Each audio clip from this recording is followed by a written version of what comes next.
Hello, my name is DC. I'll be giving a match analysis for Zambia women versus Senegal women in the Women's Africa Cup of Nations, aka WAFCON.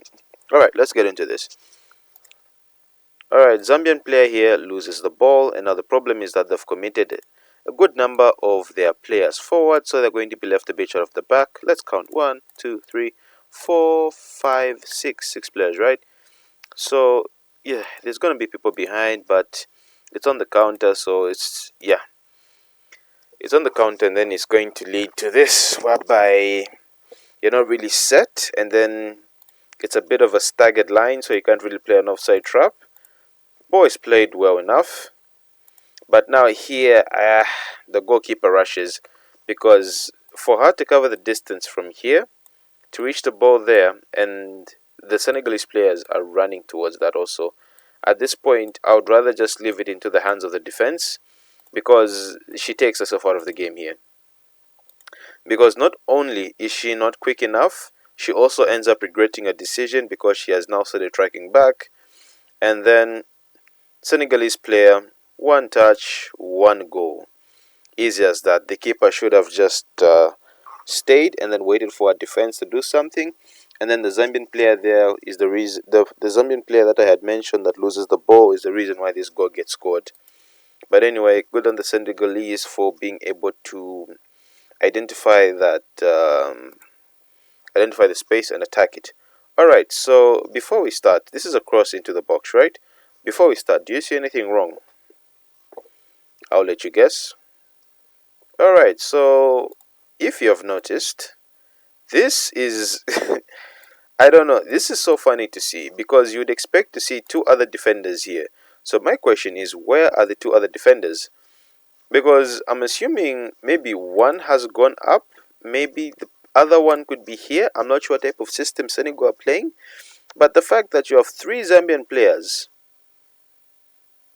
okay, you have two that are unmarked, but it's the fact that on the back post here, two people unmarked, and then there's not even one person to try and be in the middle to try and separate them. Shocking. And then the Zambian player here puts in a very good cross. And then on top of that, not only do you have two players unmarked, the player that you are marking, you let the player go. And then the fact that she gets first contact under no pressure at all, not even someone trying to budge or just prevent her from turning is worse. And I'm pretty sure she's seen the run of Barbara Banda. So she flicks it. Barbara Banda unmarked, unchallenged. It's the fact that this is very poor defending. Because the amount of space they've given Barbara Banda, someone that might end up being the top goal scorer of this tournament, because she scored in the previous game and then so far she has 3 goals. And then simple finish, goal. Give Barbara Banda space and time, she will punish you. One of the best female footballers in the world right now, huh? Alright, so here. Let's just move it a bit back. Alright, so cross is played, right? This is the Zambian players. And everything seems staggered here. Now, she makes a terrible mistake. Alright, so long ball is played, right? So, it's funny because she's holding her head up and expecting to see. She assumed the ball would move towards her. She predicted the flight of the ball wrongly, and then it hits her back. No problem. Because at this point, you can kick it out. But the best thing to do here is safety, and by safety, to your goalkeeper. Unfortunately, she does not do safety. And the fact that she knows very well that there's someone coming to pressure the ball maybe does impact her, but by that I mean affect her decision making. But safety is the best option here. The goalkeeper, by the time the ball reaches her, I don't think Gondananchi is faster than the ball. It would have been better to take it back, but unfortunately she doesn't. She tries to play it forward and then the ball gets stolen from her. And then Kundananji here goes on a very good run. Goalkeeper can't really do much. I like how she closes down the space. But Kundananji finishes very, very, very well. And at this point in time, Zambia had taken the lead. Yeah, but there was some very bad defending from Senegal. Very, very bad. Alright, let's head on to the next goal of the match. Before we start, do you notice anything wrong? Before we go further, do you notice anything wrong? You've seen it? Alright. We can divide, 1, 2, 3, 4. My goodness me, all four Zambian players near the penalty spot, or should I say near the central area of the goal, unmarked. All four are unmarked. And then the gap is big.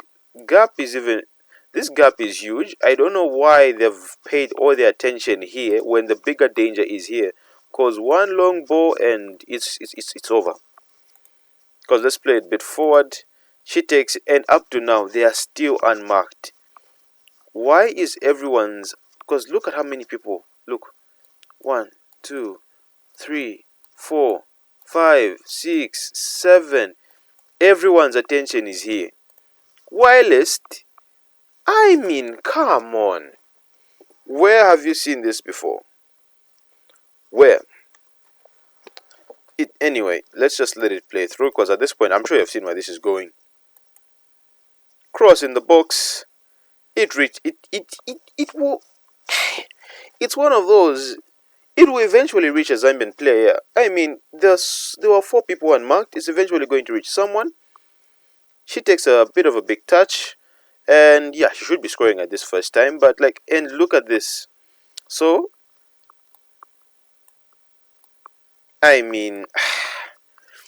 it's so shocking. I really wonder what type of defensives. I would have really loved to watch this match live. Unfortunately, I couldn't, because I'd want to see the formation and understand what was happening with the Senegalese team, because you don't just leave this type of spaces anyhow.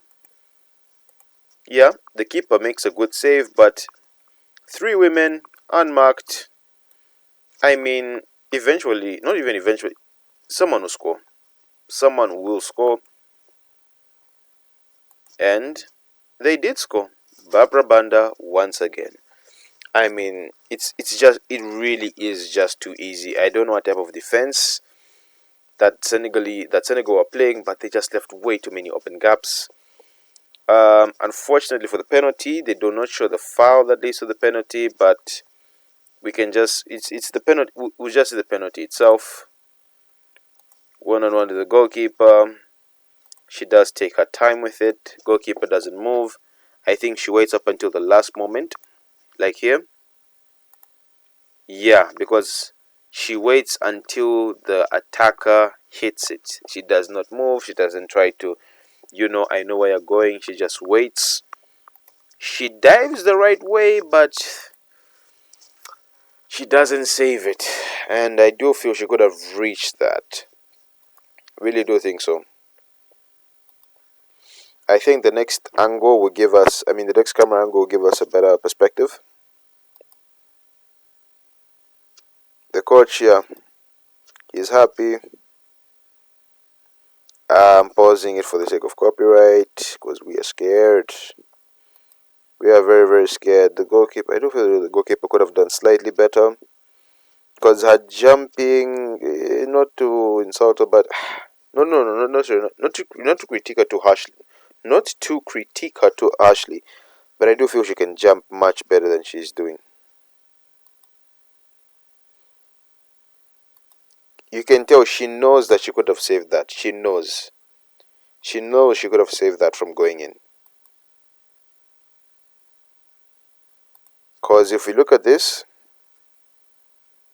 1-on-1, it's a well-placed penalty, but I know she knows she could have gotten. But anyway, it happens. It's football. But Zambia get the win. One of the best, if not the best, female football players in the world scored again. This time 2 goals. Zambia Kuchalo. I think we just need a draw, and then we'll be out. We'll be able to, clear the group stage.